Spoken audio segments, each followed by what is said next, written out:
Good afternoon and welcome to Daniel's Talks. My name is James Bird and I'm a graduate student in the Masters of Architecture program here at the Daniel's Faculty of Architecture. This talk is being recorded live on YouTube. So if you wish not to be recorded, please turn your camera off. It is my pleasure to introduce today's speaker. First, I wish to acknowledge the land in which the University of Toronto operates. For thousands of years, it has been the traditional land of the Huron-Wendat, the Seneca, and the Mississaugas of the Credit River. Today, this meeting place is still the home to many First Nations people from across Turtle Island. We recognize that people are coming from all over the world this year as we transition to a new normal. We encourage you to find out the Indigenous history of the land you are currently calling home. We are grateful to all those who have come before us. Masi Cho and Dene Sotane. Joining us today is award-winning architect Elisa Silva. Elisa is a principal and founder of Enlace Arquitectura, an Enlace foundation established in Caracas, Venezuela. The two entities work in tandem to advance the integration of cities, including informal settlements, through participatory design process and cultural programs. The work has received awards in numerous design competitions and international architecture and design and urban design biennales. The San Juan Maria Vianney Church of Media Alegre was awarded in 2019, and the project integration process Caracas in the Barrio La Palomera is in the upcoming Venice Architecture Biennial in 2021. Elisa has received the Rome Prize from the American Academy in 2005, the Wellwright Fellowship from Harvard in 2011, the Graham Foundation Grant in 2017, and the Lucas Artist Fellowship in 2019. She is co-founder of SABA, Cartography of the Caracas Barrios 2014, and Pure Space, Expanding the Public Sphere through Public Transformation in Latin America, Spontaneous Settlements, Octar 2020. Elisa has a master's degree in architecture from Harvard Graduate School of Design. She has taught at Princeton University School of Architecture, Harvard University Graduate School of Design, Simon Bolivar University in Caracas, Venezuela, and at present she is teaching an elective, and I'm proud to say my research studio. It is an honor to have her as my instructor this term here at the Daniel's Faculty Landscape and Design. Please welcome Elisa Silva.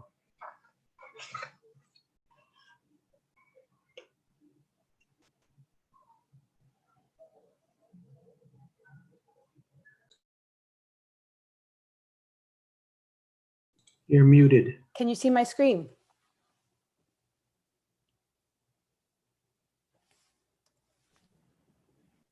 No.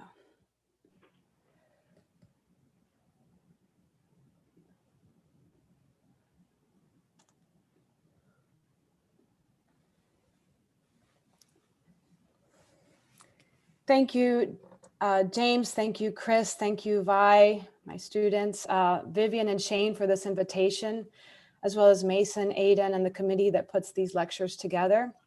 And in general, to the Daniel's Faculty of Architecture, Landscape Architecture and Design, know that I have cherished being a part of this community. I'd like to begin this talk titled Ordinary Acknowledgement with a story told by the Venezuelan writer, Jose Ignacio Cadrujas, in a 1987 interview. When I read it for the first time after living and working in Venezuela for a few years, it was a very important revelation for me. From the times of wandering tribes and later the Spaniards who used the land as a stopover on the way to El Dorado or Potosí in search of the promised gold, Venezuela had essentially become an encampment. As is natural, the encampment became a hotel. This is the best notion of progress we have had, to have become a gigantic hotel where the people behave like guests. The encampment aspired to become a state, and not just any state, a cultivated, principled, and institutional one. It was deemed necessary to have a state with certain elegant principles, more handsome than elegant, through which we were going to belong to the civilized world.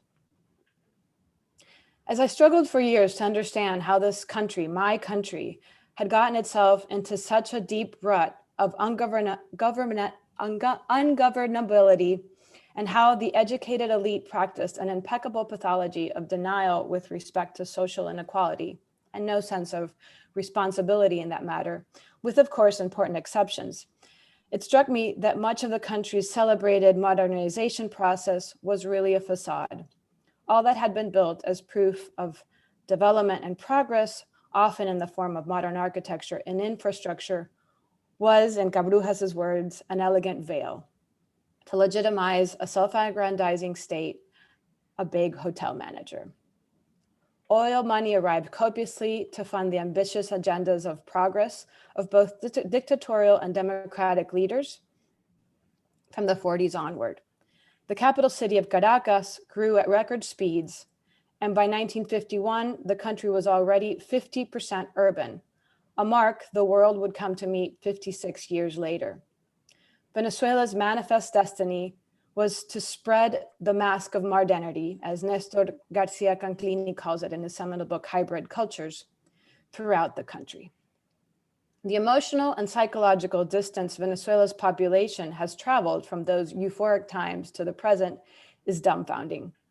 I too have struggled to uncover the layers of meaning, expectations, and complications embedded in a nation that thought itself a bastion of progress and has come to terms with its utter ruin. The guests, as Cabrujas would say, certain they had the upper hand while taking advantage of a place without owning it, are now living the consequences of taking without investing. The hotel managers have dispensed with all semblance of propriety, giving way to a horrifically meek reality that in many ways had always been present. The modern mask and its neoliberal extension may have been regarded as morally just, but in practice, their positivist premises were always imposed and relevance was never questioned. The myth that progress would sooner than later benefit everyone helped legitimize the accumulation of wealth in the valley as if it were the stage, and an audience of people accumulating nothing was watching from the surrounding hills. When the underpinnings of this process were finally revealed, a very costly and painful aftermath ensued. So far, this aftermath has lasted 21 years, producing all sorts of uncomfortable indigestion. The ugly reality of a society deeply divided, high levels of inequality, and no clear notion of how to go about rebuilding bonds between people keeps the general malaise going. What is so surprising and tragic about this indigestion and inability to forge bonds is that Gabriel Garcia Marquez was describing this very same condition in his novel, 100 Years of Solitude, written 53 years ago, and so prophetic in explaining not only Colombia's coastal reality then, but that of its neighbor Venezuela now, and countless other realities over time. Standing at the podium during his acceptance speech in 1982 for the Nobel Prize in Literature, a time when Colombia was immersed in persistent political violence and the highest homicide rate in the world, he read, "I dare to think that it is the enormous reality and not only its literary expression which this year has deserved the attention of the Swedish Academy of Letters, a reality that is not the one on paper, but one that lives with us and determines every moment of our countless daily deaths, and that sustains a source of insatiable creation, full of misery and beauty, of which this wandering and nostalgic Colombian is no more than a figure marked by chance. Poets and beggars, musicians and prophets, warriors and scoundrels, all the creatures of that unbridled reality have had to ask very little of the imagination, because the greatest challenge for us has been the insufficiency of conventional resources to make our lives credible. This, my friends, is the core of our solitude. My own experience practicing architecture in Venezuela over the course of these troubled 13 plus years have encouraged a critical perspective on the nature of our profession that are analogous to the reflections produced by a failed nation. Enlace Arquitectura started in 2007 with 3 main projects and potential professional paths: the pavement of Sabana Grande Boulevard, the Church of San Juan Maria Vianney in Media Legua, and work with the community of the Barrio La Moran in Caracas. The first was the result of a competition won in 2008, one of the last open competitions sponsored by the government, and one of the very few projects derived from a competition ever to get built in Venezuela. The second was a pro bono project in a rural community that ended up taking 10 years from its design to consecration. The third belongs to a completely different model of practice, sometimes called the activist architect, that is based on research, a great deal of proactivity, being part of a larger network and working closely with communities. The first is a commissioned, top-down, state-financed urban project with a formal contractor and a strict construction schedule. The second is still a commission, but no formal contractor can be retained since funds only allow for segments to be built at a time, and of course, there's no way to know how long it will take. The third is not a commission, has no formal builder, and no set time. My very privileged education in architecture had prepared me well for the first project, but poorly for the second, and not at all for the third. And of course, the greatest irony is that the first project was one of a kind, not just for me, but for all architects in the history of Venezuela's competitions, while the second and third have become the driving force of our practice, especially in the face of such challenging political and economic conditions, and a country that desperately needs answers to its grave social inequality. Even though architecture's modern project was dismissed some time ago, I believe many of its suppositions and professional methods have been insufficiently interrogated and still linger in the discipline. In a time when cities are becoming ever more clearly places that first produce and accumulate wealth, and where services and livability are justified by the degree to which they increase the value of property, the tendency will be for design and planning to continue to legitimize capital. And the truth is that market-driven urbanization is by its very nature counter to inclusion and social justice. The pandemic of COVID-19 has helped make this disparity more visible, but in the global South, inequality and discrimination have already been visible, very visible. In 2007, we celebrated that 50% of the world's population now lived in cities. But when we look at this statistic more carefully, we find that much of this shift has been absorbed by cities in the global South. And looking even more closely, we find that most of this growth has been absorbed in self-built urbanism. 93% of Venezuela is urban. The average of Latin America is 80%. This concentration means that rural families moved to the city, aspiring to the advantages city life seemed to offer. It also meant that one family member left the village to work in the city and send remittances home. In order to send as much money as possible, this person rented a room in a barrio where rates were cheaper. In effect, these are the people we are counting to argue the, quote, success of urban life. Leaving the countryside to live in a barrio, is that what we are celebrating? Is barrio life what villagers aspired to? This is the first urban myth. There is a better life in the city. And I will be addressing 3 of these urban myths through the lecture. I met Rafael Monterrey in Media Legua, Venezuela, a 2.5-hour drive from Caracas in 2008, only a few months after establishing myself in Venezuela, where I had not lived for 20 years. My uncle and aunt asked me to accompany them to see a site where a Catholic priest they were very fond of wanted to build a church. The idea was that I would be the designer. The site was a piece of land Rafael donated to the project. It would accommodate 200 people And as I advanced with the design, I proposed a structure of load-bearing walls of concrete poured into cinder blocks filled with rebars, a rather creative interpretation of lost formwork. My focus went to patterns of openings between blocks that would allow light to enter and air to circulate.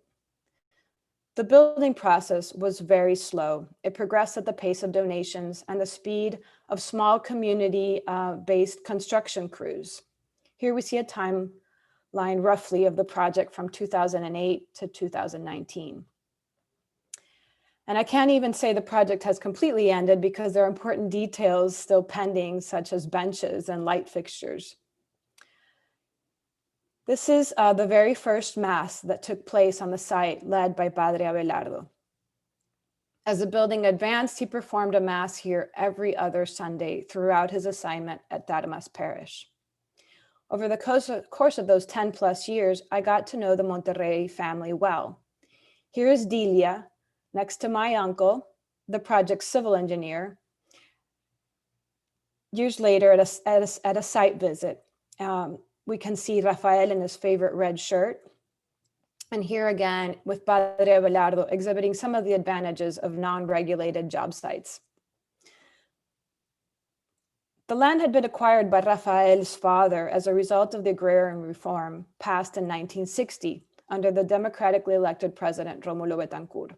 After living for several years in Caracas when he was younger, Rafael and his wife Delia chose to return to the countryside and raise their family here. Rafael is an important member of this community. His stewardship for the construction and maintenance of the church has earned him a great deal of respect from his fellow villagers. Here he is at the ceremony of the church's consecration in October 2018. And although he admits to me that money is always short, he is convinced his life is better in Media Legua than it would have been in Caracas. The sense of hope, achievement, and strength the San Juan Maria Vianney Church represented for the community of Media Legua is something I only understood the day of its consecration, when the whole village came together to celebrate its accomplishment. It seems I was the only one surprised to see it completed, but I do believe we were all overwhelmed by the great grandness of what we had achieved with persistence, 10 years and only 43,000 US dollars. The church has been recognized by one of the greatest prizes afforded to built work in Latin America, the Ibero-American Architecture and Urban Biennial Award of 2019. And it is a symbol of the villagers' resistance to the migration everyone else chose, their ability to accomplish a tremendous feat, an acknowledgement of their livelihood and pride. Just as we were building the church, Chavez was investing millions in the Gran Misión Vivienda Venezuela project, which consisted of a series of insertions of mass housing in different parts of the country, a project very similar to that of the dictator Pérez Jiménez 60 years before, when arguably there may still have been some faith in government-funded mass housing initiatives to answer housing deficits. But in 2012, such a program is no more than self-serving propaganda and a very sad waste of precious resources. But the tendency to address inequality of the barrios with social housing persists, even though this is doing nothing to advance the inclusion of barrios. Entire institutions and significant resources are poured into housing in Mexico, Ecuador, and Brazil, materialized in the form of separate urban enclaves in distant peripheries where land is less expensive.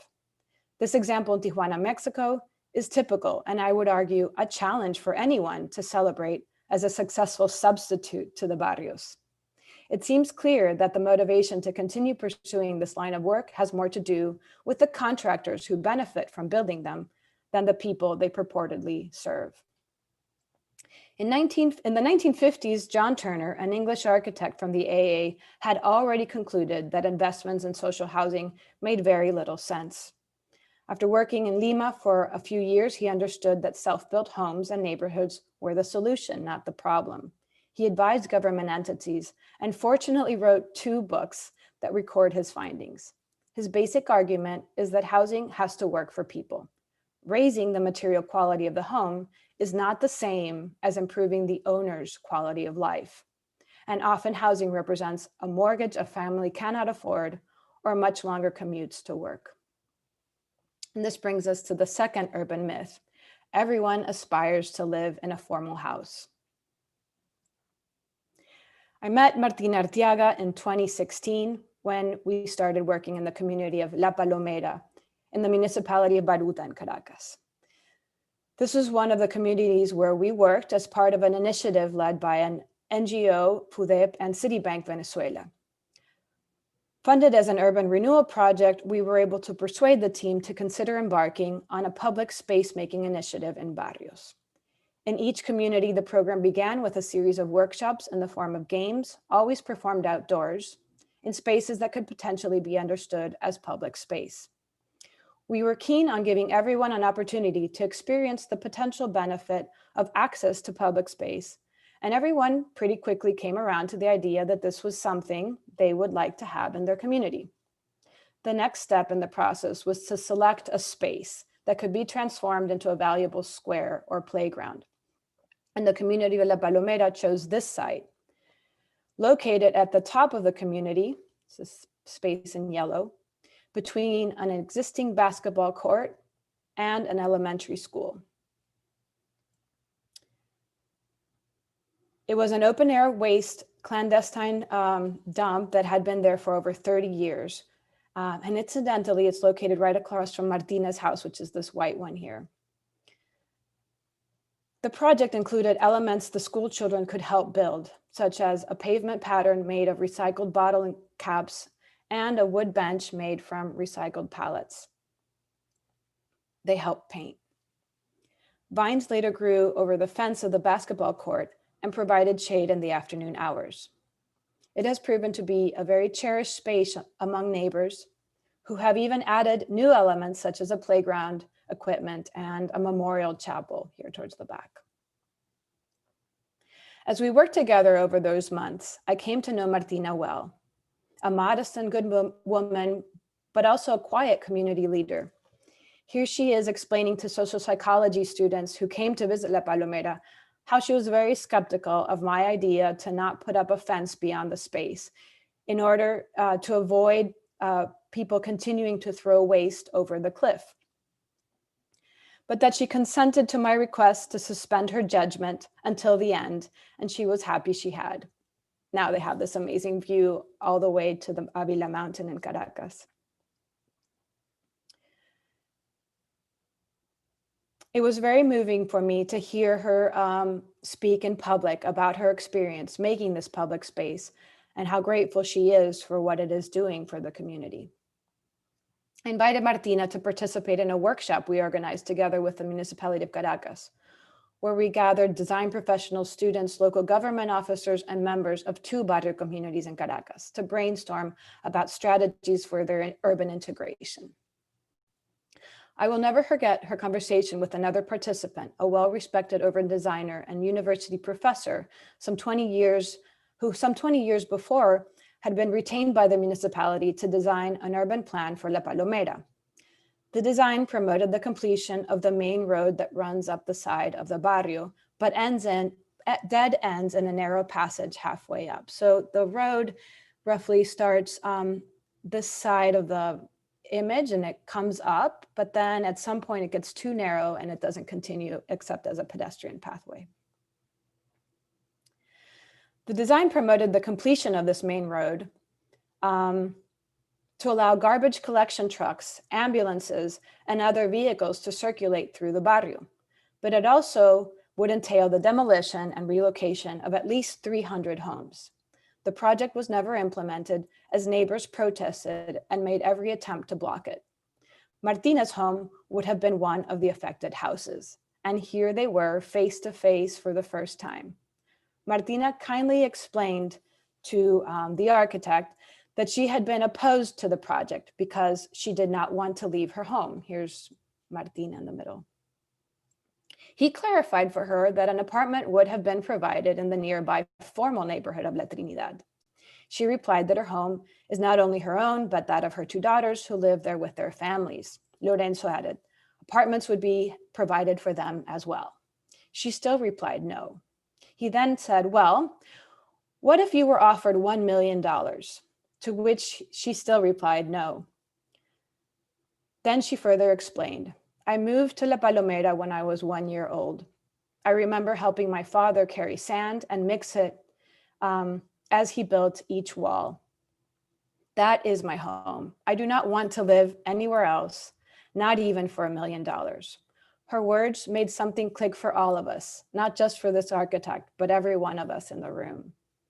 Since the 90s, designers have been increasingly interested in improving or upgrading barrios with good intentions. We have had examples of Rio de Janeiro's program Favela Barrio in 1994, and Bogotá and Medellin with Primed, Proyecto Sur, and the PUIs that occurred between 1993 and 2007. And in Venezuela with the Plan Integral de Habilitación Física de Barrios, began in 1998 and abruptly ended in 2002. Still, when you look carefully, these processes have layers of cleansing and foreign tones. Does it even make sense to solve one problem that incidentally no one in the barrio had asked to be fixed by creating an entirely new one?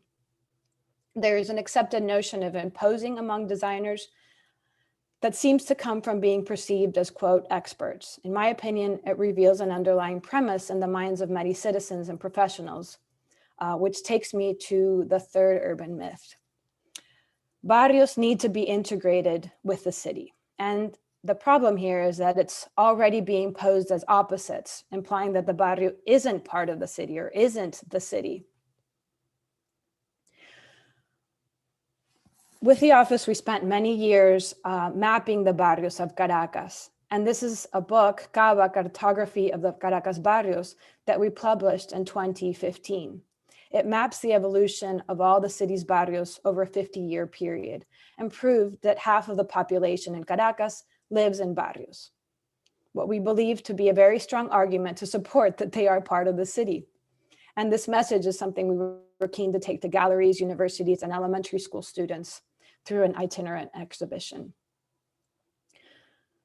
We have spent many more years researching barrio interventions throughout Latin America, the product of which is now compiled in a publication, Pure Space, expanding the public sphere through public space interventions in Latin America and spontaneous settlements, which incidentally is published in both Spanish and English with the support of the Graham Foundation, CAF, and Actar Publishers.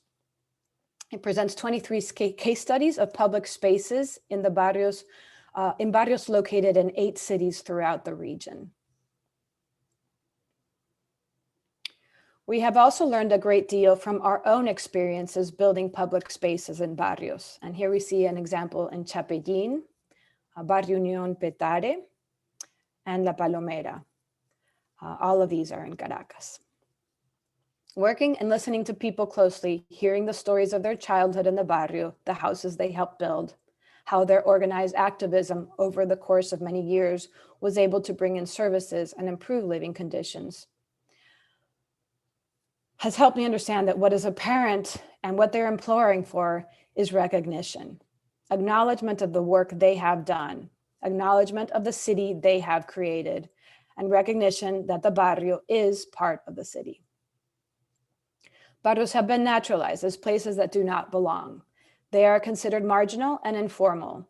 The core issue of the barrio is actually the difficulty in achieving their collective acceptance. Deeply rooted sentiments of discrimination, condescension, and fear hark back to the cleansing overtones of the modern discourse.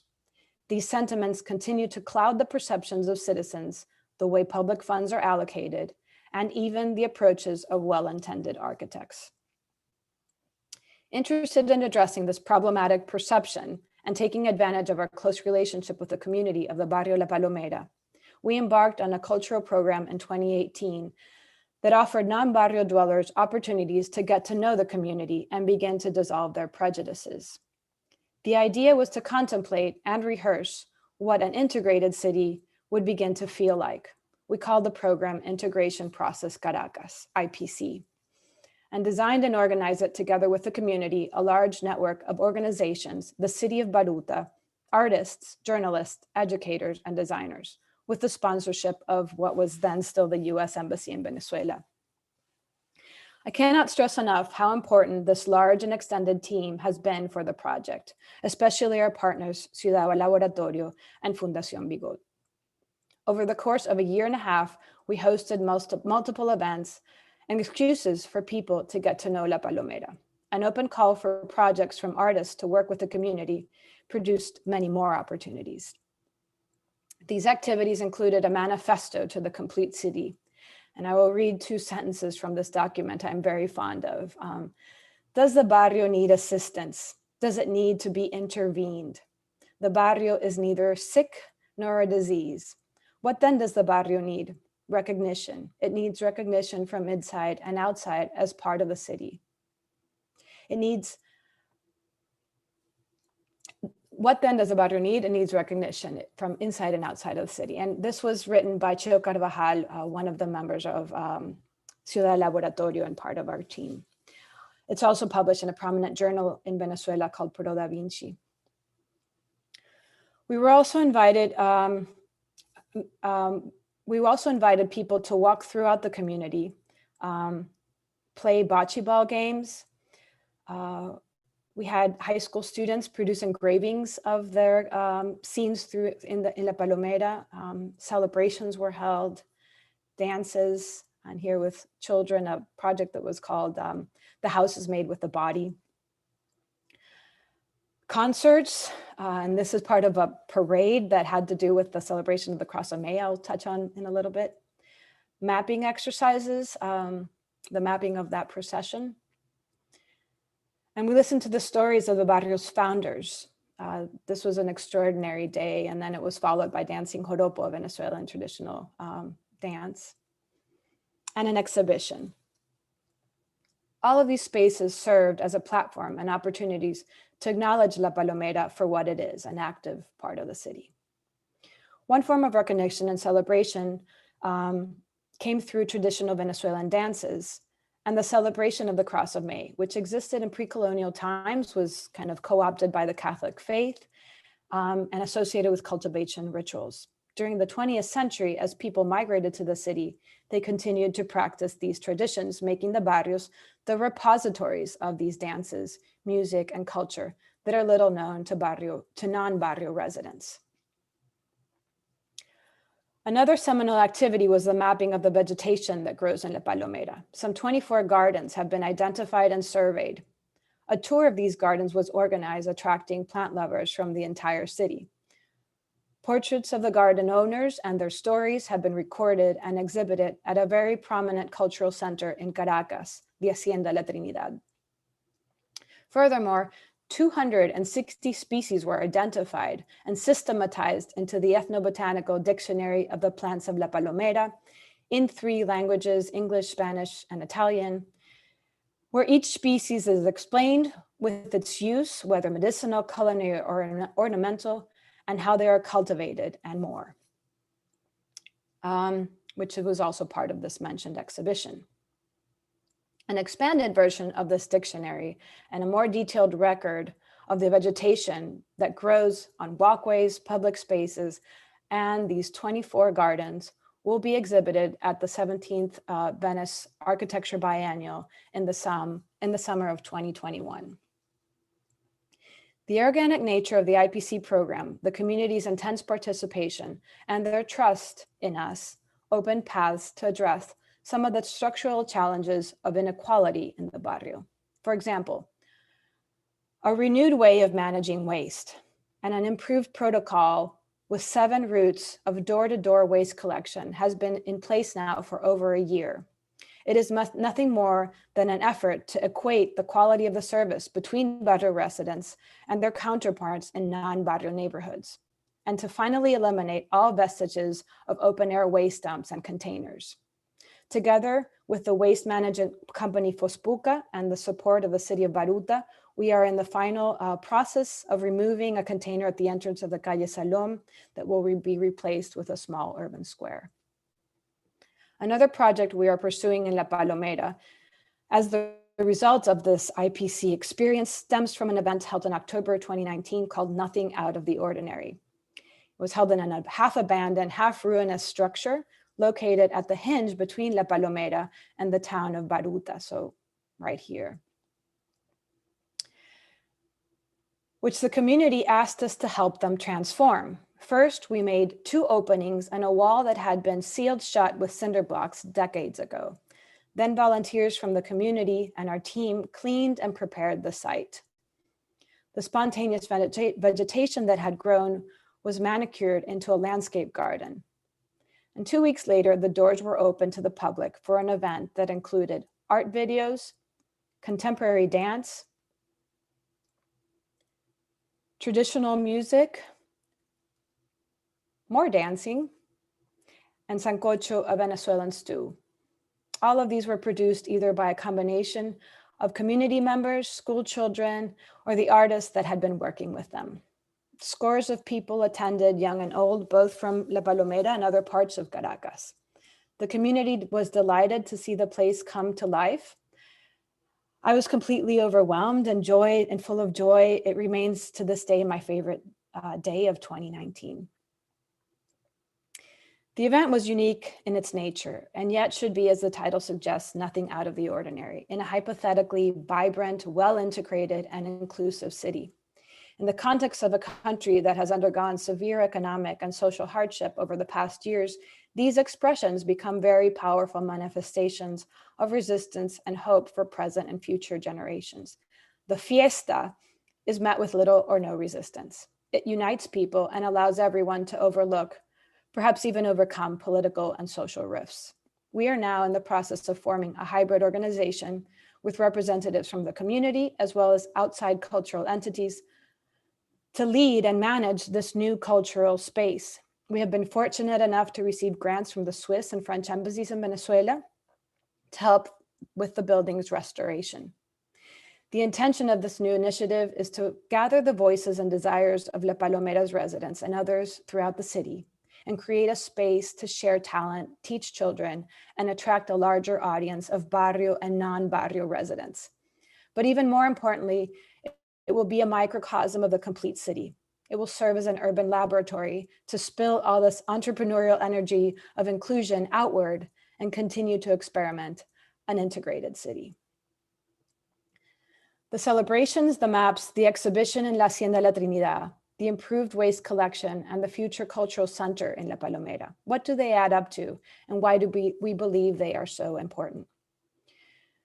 We see them as vehicles for Barrio residents and non-Barrio residents to imagine their city differently. And this is key for any possible future, which will eventually come when the country takes flight again. But whatever resources may become available will need to be invested in urban actions that advance social integration and shape the vision of this integrated city. And that is something that has to be shared and needs to be a participatory process for many, not the few.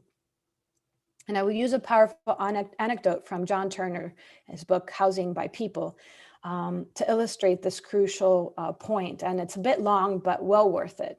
He says, a friend and an acquaintance of mine were visiting the vast urbanizaciones populares of Arequipa, Peru, sometime in the 1950s.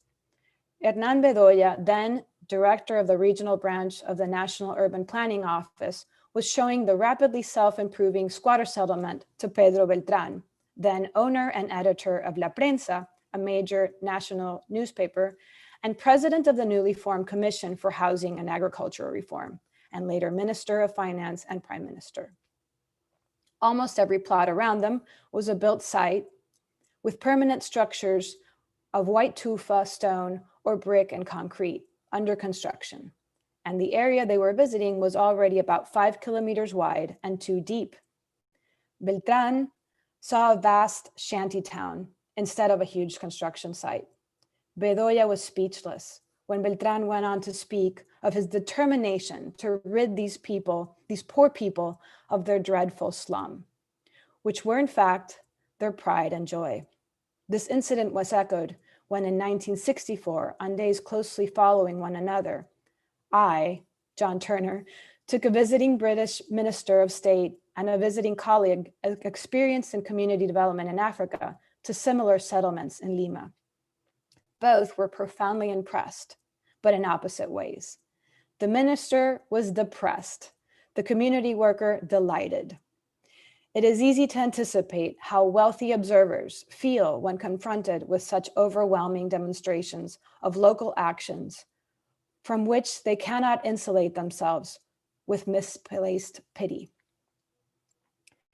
Combinations of misplaced pity, the lure of government contracts for housing projects, and the inability to imagine other possible scenarios have all contributed to years and decades of missed opportunities and wasted resources. The list of useless, expensive projects in Venezuela is long. Inequality is a global reality. Oh, sorry, these are some of the examples of these useless projects that I was mentioning. Inequality is a global reality.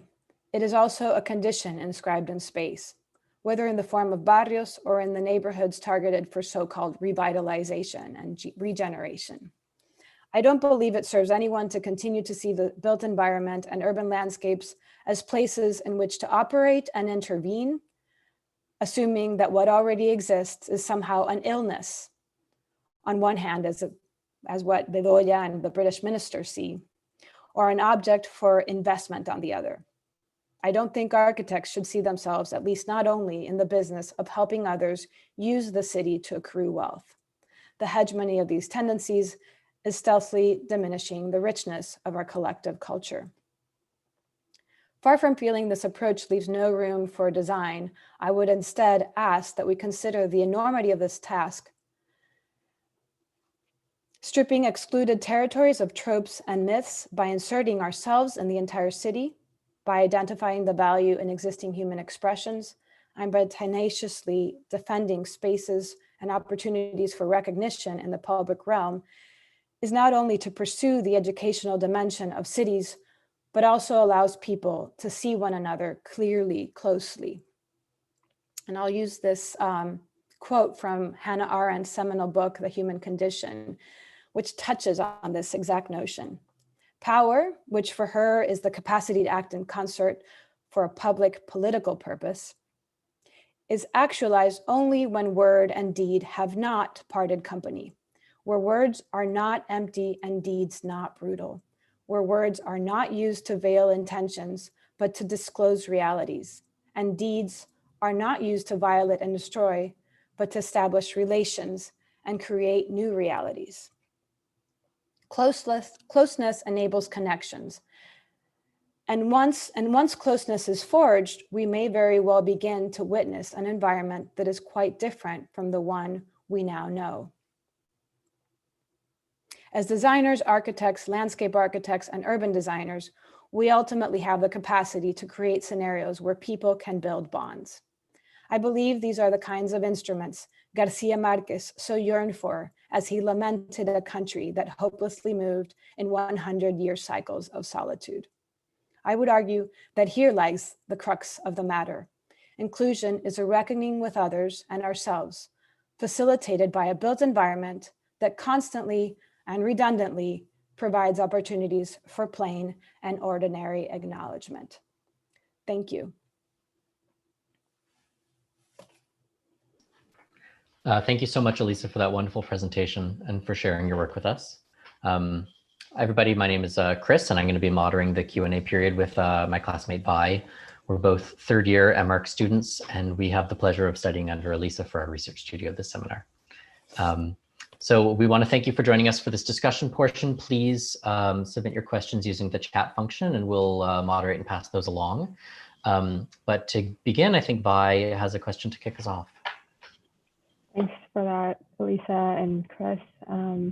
Elisa, it was really, really great to see your work, and especially nice to see humans within the work and actually using the space and like having a great time and really elevating the quality of their life, I think. So I guess my question to you would be, in deconstructing these sort of urban myths that you talked about and pursuing projects within barrios, do you think the best strategy is to sort of design flexible open air urban spaces without a specific function? Do you think that works better? Oh, that's an interesting question. I don't know if flexibility itself is what, I mean, yes, cities transform and change over time, and you can think of multiple areas that at one point had a function to become, I don't know, just the in-between spaces of homes, and then over time they become somehow like either a new addition to that home, or they are taken advantage of as a small plot for vegetation. Other of these spaces we've intended to just sort of keep them, like create some sort of definition that everybody acknowledges and is okay of seeing that be a public space, because that's, I think, the kind of ambiguous nature of informal settlements is that everyone has built their own house. The limits of that property aren't really set. And so what is private and what is public, or what could be the future expansion of a home and not maybe relegated to public space. So I suppose in the sense of very few funds and really trying to get the most for the least amount of money, they have remained rather open and could definitely become, different, include different functions and, maybe be markets. I didn't show one project in, I showed one image of it, but in La Ceiba, Petare, we know that the neighbors use it to have, it's kind of a small set of steps that are wide enough to act also as bleachers. And it's usually just a place with, what is this called? El avión, the hopscotch. Oh. And there used to be a ping pong table there at one point too, but it's used for masses, it's used for performances. They now project films on the side of a house and watch it from there. We know they've had various performances that they've done for their kinds of celebrations. So I think in conclusion, this access to an open public space that is, available for everyone, perhaps the most democratic way to keep it is such that it can be interpreted as a venue for many different kinds of uses. Thanks for that, Elisa. Yeah, thanks so much. I'm so intrigued by your notion about not homogenizing a city, but equalizing a city and recognizing the barrios as part of the city. And I think you've got a very clear argument in your work with your firm on how to do so socially. But I'm curious actually about the role of infrastructure in doing so. You spoke a little bit about the garbage collection, which Anne touched on a little bit, but water, power, sewage. I'm curious about how those, is there a role for the architect in that, or is that sort of above our pay grade, so to speak?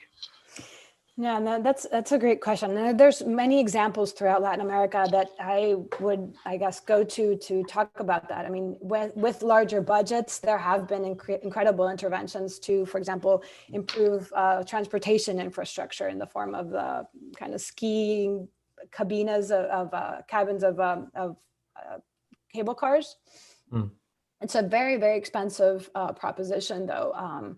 And there are questions as to how to actually make that be useful for a large number of people. There are instances in Medellin where it works quite well and it's heavily used. And there are instances in Caracas and in Rio de Janeiro where it's the use is so small that it makes such a vast investment very questionable. In the case of Rio de Janeiro, also the way they went about it didn't include the people. And so in Caracas as well. And so the location of these stations isn't very convenient for people. But there are other less expensive approaches that I document in the book as well. For example, in Dona Marta in Rio de Janeiro, that uses a funicular, and the funicular is a fraction of the cost that the cable cars represent, and has proven to be, very useful. It actually helps people take groceries home because it's a very steep hill with no roadways. It helps the waste collection process because they use half of the cabin that's separated to bring waste down. That's a marvelous example. And the stations have, what I argue is that the stations have actually made what's around them become a de facto public spaces. I do think there are opportunities for architects to kind of see all of these latent activities happening and get much more out of them, with the community. You would have to, you start finding little bodegas and stores appearing in the vicinity because of all the circulation of people. Electricity and water are, in the case of Caracas, administered by the central government, and that makes it sort of beyond our capacity to negotiate because there's just no real communication with the central government.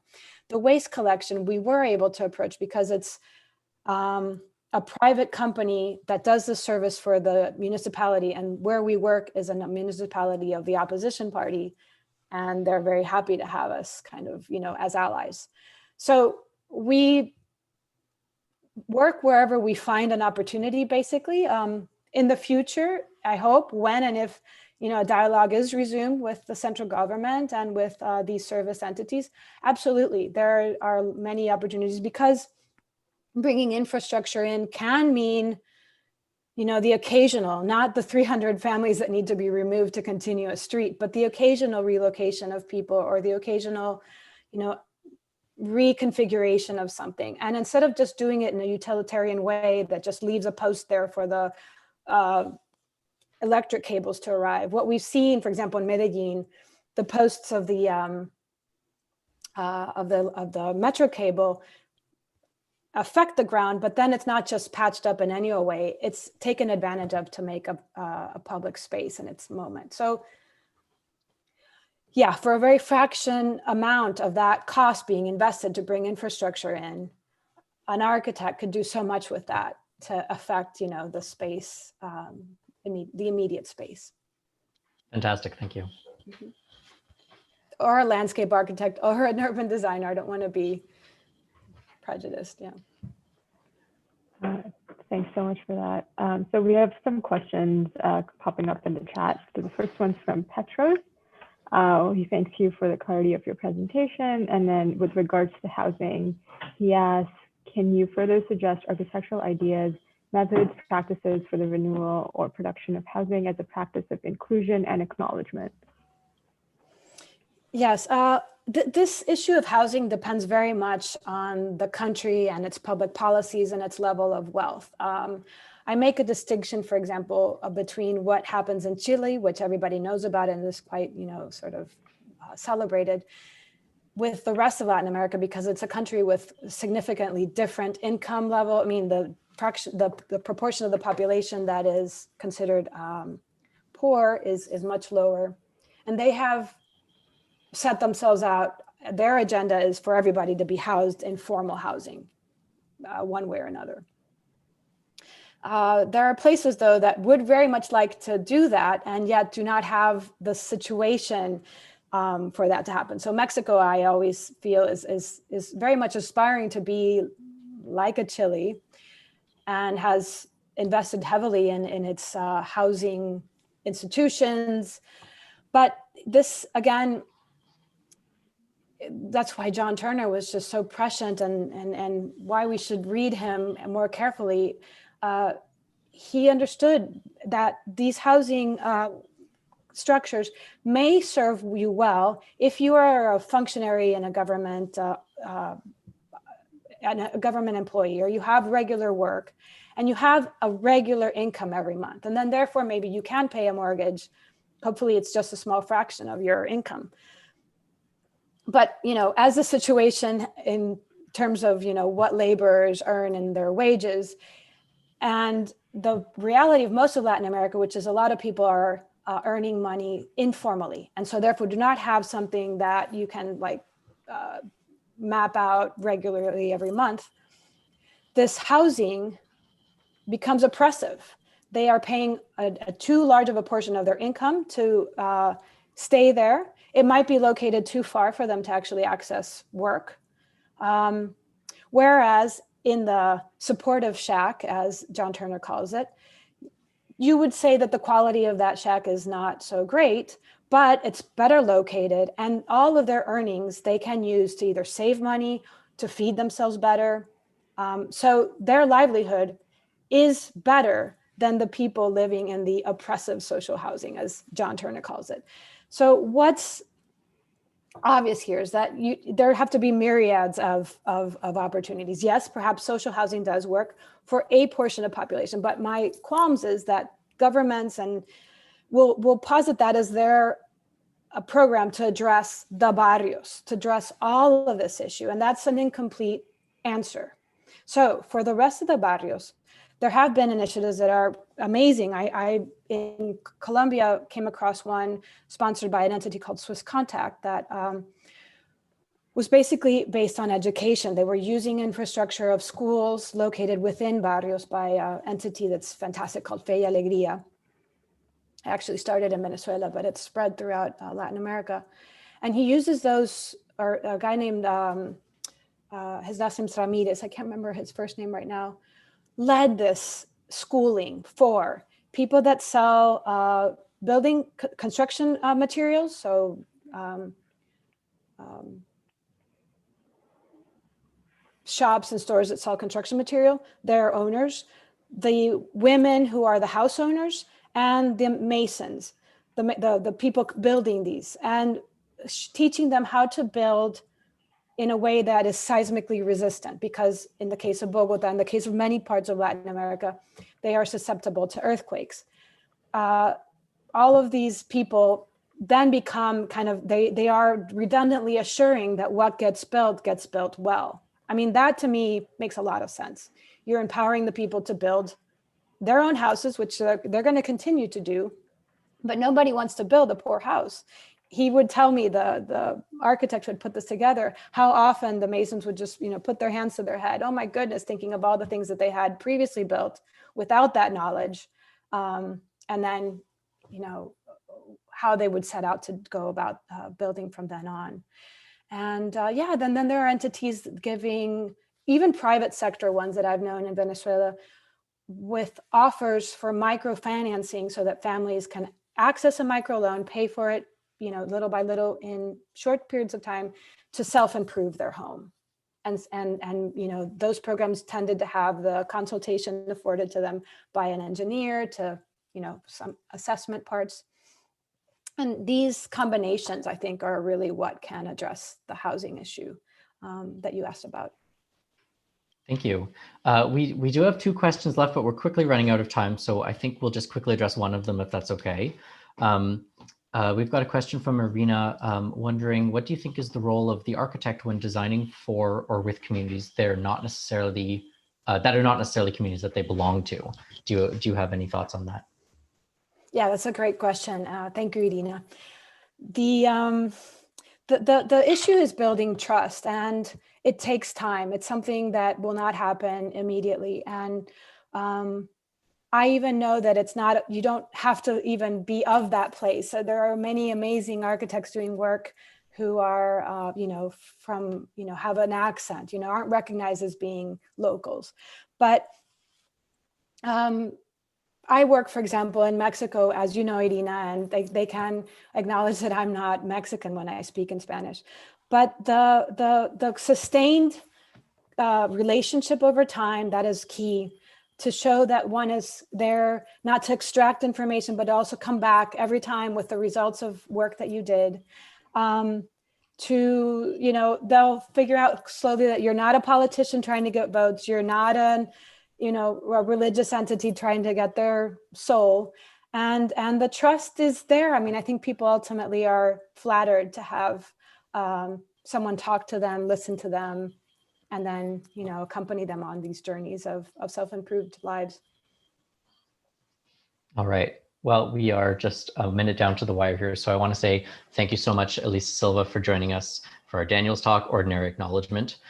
We also really want to thank the Daniels Public Programming Committee for this year's series. And I encourage everyone to see the rest of Daniels events this year. Head to the Daniels website, go to news and events. And just as a quick shout out, the next event is going to be Reconstructing Reconstructions by Aileen Carroll on Monday, October 19th, 2020, from noon to 1. And we very much hope to see you then. Thank you all very, very much. Thank you. Thank you.